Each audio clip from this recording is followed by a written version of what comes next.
মায়ের তো রান্না বান্না সব কিছু হয়ে গেল মা, তুমি তো আমায় ডাকলে না, তোমার রান্না বান্না সব হয়ে গেল। আজকে বেশি কিছু করিনি, তুই তো ভিডিও করছিলি বলে আমি। আচ্ছা তুমি কি রান্না করলে?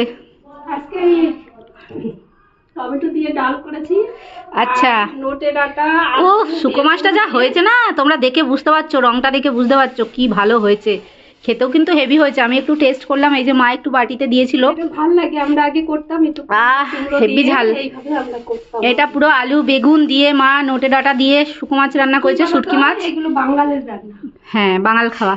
এগুলো বাঙালির ঝাল ঝাল করে, বাঙালরা বেশি ঝাল ঝাল করে শুকো মাছ খায়। কাঁঠালের বীজ টিজ থাকলে না এসব দিয়ে। তো এই যে মা টমেটো দিয়ে ডাল আর এই যে শুটকি মাছ করেছে আজকে মা, এটাই রান্না করেছে, আর কিছু রান্না করেনি। তো মায়ের রান্না বান্না হয়ে গেছে, এবার গ্যাস ফ্যাস মুছে মা স্নান করবে, তারপরে হচ্ছে আমি স্নান করব। আমি এখনো স্নান মানে করিনি, আর আমি স্নান করে আসিনি, তো মানে এখানে স্নান করব।